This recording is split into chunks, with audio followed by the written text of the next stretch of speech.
What's up, guys? Saulius, I'm back again. So yeah, I'm back. So please episode we lost off was my 60 LB life. His crazy most unhealthy meals made by 7-Eleven. We lost off that one because this would be longest video. So we put these and these. So let's begin, shall we?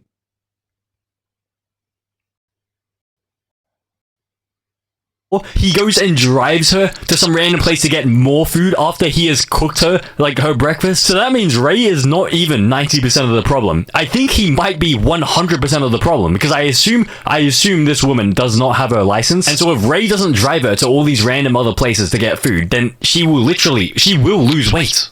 So I try to make it to the car, but it's hard because I'm hurting a lot at this point.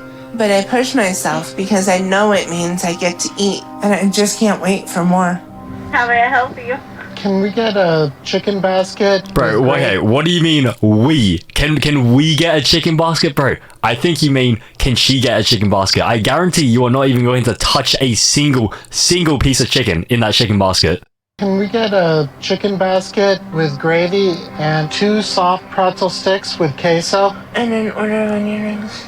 And an order of onion rings? No, stop ordering. If she whispers to you asking for onion rings, tell her to shut the frick up. If you want her to lose weight and to, like, get her life back together, stop ordering these foods that she's requesting.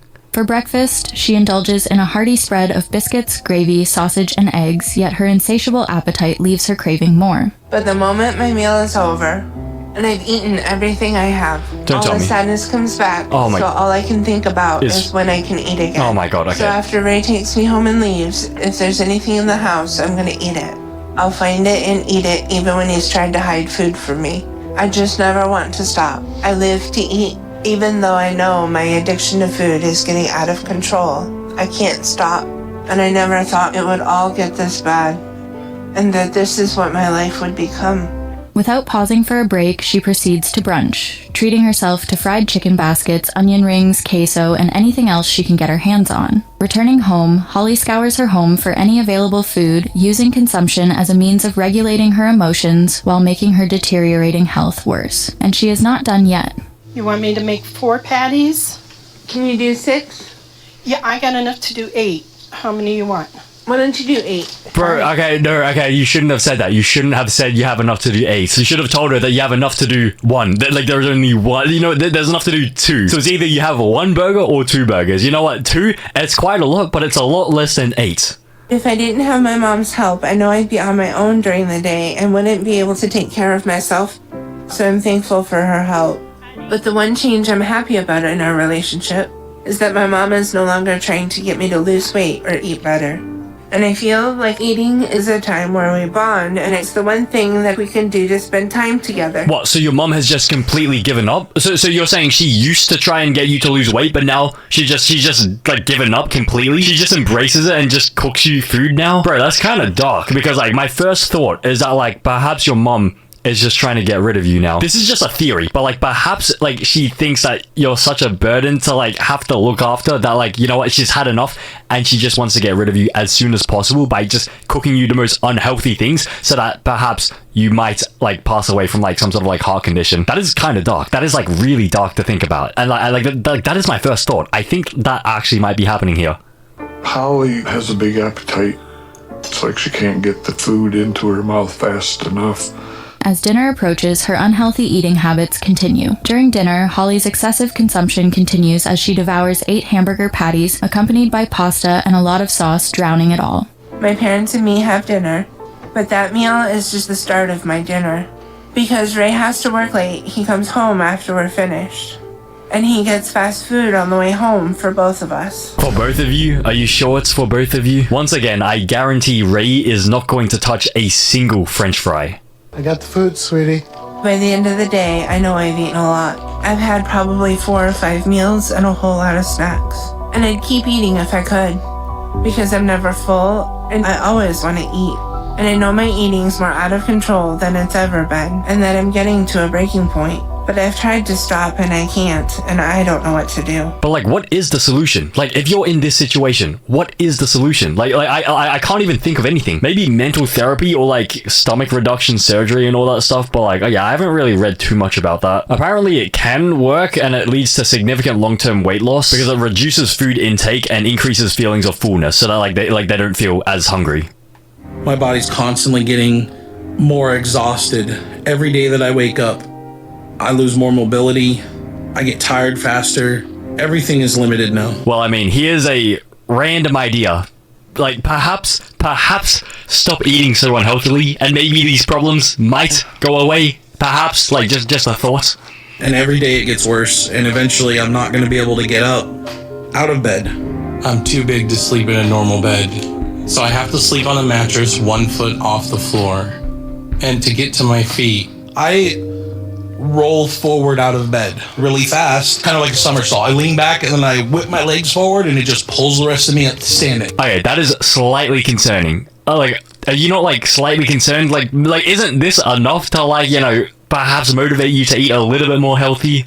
Chris Parsons has become a pretty iconic person on the show, even if it is for less than ideal reasons. At only 36 years old, Chris found himself tipping the scales at a whopping 620 pounds. His motivation for change? His young daughter, for whom he wanted to set a better example. Wait, you're telling me he's 36 years old? He's only 36, and his hair is graying so fast as well. Do you reckon that's related to his eating habits?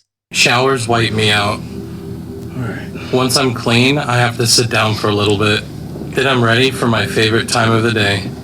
Despite his best efforts to manage his weight, Chris often finds his body struggling to keep up. Even with all of that going on all the time, he finds solace in his daily meals, considering them the highlight of his day. My weight makes it challenging to cook the kind of breakfast that I want. Because of the weight and the fat in between my legs, I can't stand up straight, so they're constantly pushing apart, which makes it really uncomfortable to stand in the kitchen for a long period of time, so I actually have to sit on a cooler that I sit on when I cook. Bro, how much bacon do you need to cook? I hope you're cooking... Actually, no, I don't hope you're cooking breakfast for yourself and your daughter. Your daughter should not be eating that much bacon for breakfast. This is a man who loves his food, but he also wants to do better. He knows his life will change entirely if he does, and although Chris acknowledges the physical limitations his weight imposes, his meal choices tell a different story. From indulging in plates of greasy bacon to devouring 5 plates of breakfast burritos all at once, it's clear that food holds a significant emotional sway over him. Wait, is he eating this all for himself? What, like 12 breakfast burritos with bacon, egg, wrap, and tomato sauce? But like realistically, like if you like, he knows like the problems. He's experiencing the problems of like obesity, but it's still not enough to like encourage him to like perhaps like adjust the diet a little bit. Grandma, you remember Grandma? Daughter. She probably you do? Kind of. You want spaghetti? Yeah. So we're making. My mom has been so absent from my life, she's only met her granddaughter once before. But I don't want Zoe to be disappointed by her. If she were to once again withdraw from our lives and not be around. I'm gonna relax for a minute. Okay.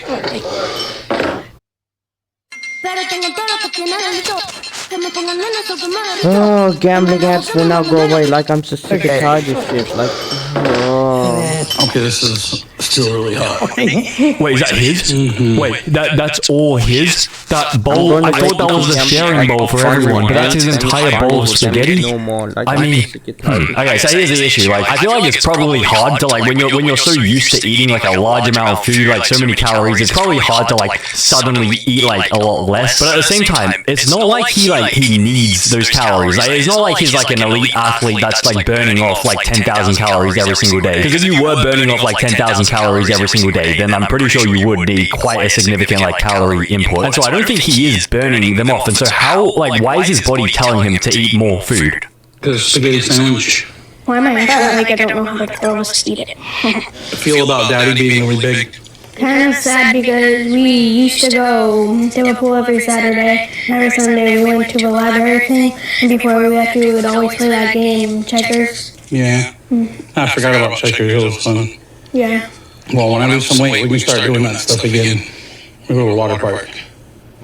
This isn't him eating for his stomach, he's straight up eating for his heart here. But the eating spree doesn't stop there. For dinner, Chris tackles a colossal bowl of spaghetti, washing it all down with an entire gallon of milk. Wait, he drinks the entire bottle of milk? I thought they went shopping and they like accidentally left the milk, like the milk for the entire family to share. I thought they left it on the table and forgot to put it into the fridge. But he drinks milk instead of water?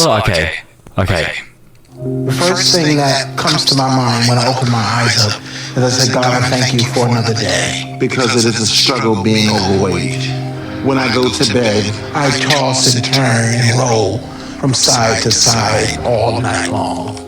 I have asthma, sleep apnea, thyroid problems, and I take medication for depression, because even food isn't enough to completely comfort me anymore. Bro, what is this machine that he's wearing? Are they trying to turn it into like some sort of like alien or something? Like, isn't this what Captain America wore? Like when he went into that machine, when they turned him from the skinny soldier into like the buff like Captain America? Like this scene when they turned him into the thing. I swear they put one of these on him as well. So is he trying to turn himself into Captain America? But bro, for some reason he looks a lot like EDP 445, and so perhaps instead of turning into Captain America, they're gonna just turn him into EDP 445 for some reason.